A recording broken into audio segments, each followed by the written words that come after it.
What's going on, people? Myke C-Town here, another Dead Hip Hop solo album review, and today I'm talking about the new album from the band Clipping, entitled Splendor and Misery. So I have a really odd relationship with Clipping. They're a group that when they first came out, everyone thought I'd be backflipping over them. They're a noisy, experimental rap group from California, and they were combining harsh noise with gritty kind of gangster rap. But the problem was, for some reason, the content of the albums didn't quite fit with the instrumentals for me. I didn't want it to seem like, you know, unless an experimental rap group is talking about some weird and esoteric shit, that it doesn't fit, but for some reason this just didn't fit. But I really wanted to like Clipping, man. They even did a song recently based on a sample of a White House song, so I should love them. Wriggle like a fucking eel. I listen to a lot of hip hop where the MC covers the same types of topics that David did on his past projects, but for whatever reason, over this backdrop, it just didn't work for me. But fast forward to Splendor and Misery. Everyone was telling me that I should give this one a shot because the subject matter was really the only thing that was keeping me from really enjoying the band. And for this album, the subject matter definitely changed quite a bit. Starting with the intro, I found it really interesting. I assume this is the voice of the protagonist that's kind of giving an overview of their feelings concerning the events that take place over the rest of the album. But the next song is the voice of one of the slaves on this cargo ship that's trying to break out of a human cargo hold. And immediately I'm like, okay, this is a really interesting idea. The angle of this story being a spaceship instead of a standard slave ship, but the spaceship is actually carrying human cargo, human slaves, and the computer that we are listening to through the music, that's actually the narrator. And by the time it gets to All Black Everything and we hear the computer reporting that the slave, or the protagonist at this point, has taken over the ship after what seems to be this grand battle, it gets really, really interesting. No more cracks in the hull. The small crack in his skull healed up quickly. Now it is All Black Everything. The battles caused damage to the ship as well as the protagonist, and now he's all alone. All Black Everything. But the way this song ends with the ship now declaring its love for the protagonist is really interesting. The vessel used for his capture now falling in love with the captive person. It's really fucking odd. But the feeling of vastness that's given here is so interesting. The very minimal beat, the sounds that are used in the instrumental to accommodate the scenario was done really well. It's computer sounds, but it's not at all hokey. They're used to provide a really, really interesting backdrop. The whole idea where instead of using beats throughout this project, they use sounds pulled from space, from the computer. It's just really, really cool. And the whole idea of us watching this story unfold through the ship's computer is such an interesting angle. I especially like how they did those interludes. You know, it may seem on this song that the narrating voice has switched from the computer to the protagonist or to the slave, but I think what we're listening to here is the protagonist frantically talking to himself, but we're hearing it through the ship's recording software, maybe a monitoring of some kind, but you can tell this by the static that's added to it. I thought that was such a dope touch. And this was a really interesting way for us to show the attitude and the mindset of the protagonist without it just being super obvious.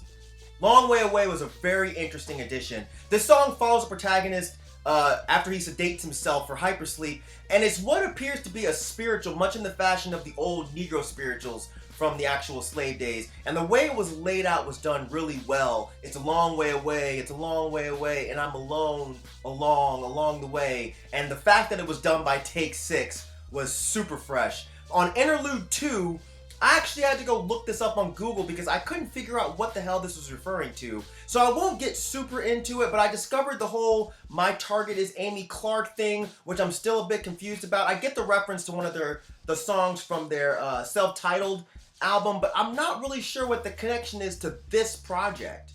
I don't know if the protagonist from this album is the same guy from Story 2. I believe his name was Michael, if I remember correctly. But I don't know, man. If you guys have figured out that angle, please feel free to let me know in the comment section down there. On surface, Air 'Em Out, it sounds like a song that could be closer to the style of Clipping material that I wasn't much of a fan of. The more braggadocious kind of gangster rap style, which kind of turned me off to them in the first place. And because of this wasn't really my favorite song on the album. It's cool, but it sounds a bit typical. But I really like the way it fits into the story. The way he's telling other planets that the ship is flying over that if they see any more ships like his, to stay away. But it also kind of sounds like he's telling others to stay away specifically from his ship. What you gonna do about it? Ain't nothing new about it. Should've made the noose a little tighter, cause it ain't nobody dead, just some motherfucking riders. So I'm not sure if this was more of a braggadocious kind of angle from the voice of the protagonist, basically saying everybody stay the fuck away from me, or if this was more of a warning to other planets to stay away from ships like his. So I'm still a little bit confused by that song, but by interlude 3, I feel like what we're seeing now is the protagonist starting to go a little stir crazy due to his isolation, and I think Break the Glass was a really interesting track. You know, for a minute I was on the fence of whether it's from the perspective of the computer or the protagonist. At first, it seemed obvious that it was the protagonist, but after repeated listens, I'm really not so sure.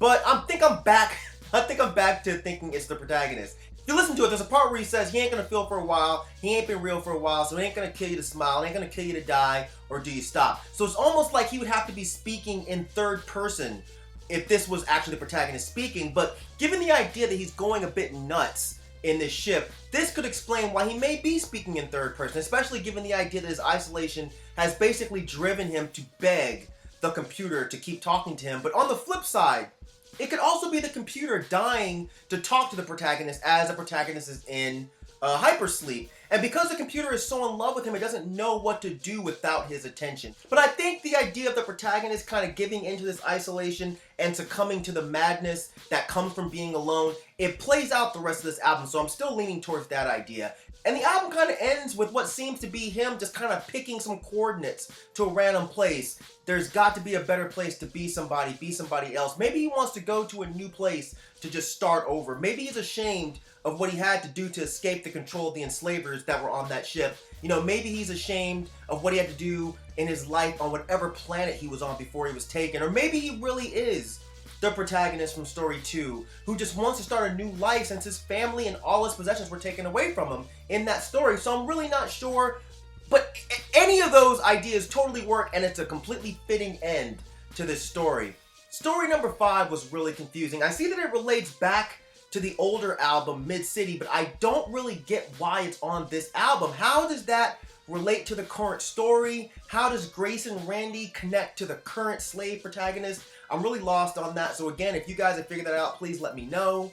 But overall, I thought this was a really cool album. It was intriguing to listen to, and it was thought-provoking when it actually comes down to trying to break down what's actually going on in this story. It's not something that I would randomly put on at any point, though. You know, it's not really riding around town music for me. You know, it's something that I put on at the house, and I think it's a very daring chance for Clipping to take, given that their audience has probably become a bit accustomed to the sound that they've created. This album completely flips that, and it does a very convincing job of creating a concept album. You know, maybe Daveed Diggs' time on Broadway, or Jonathan Snipes' time doing great soundtrack work, maybe that really helped them when it came to composing this concept. But the thing is, this album feels solely like a concept album. I don't really feel like the songs work well at all on their own. The context doesn't fit. So again, that makes it something that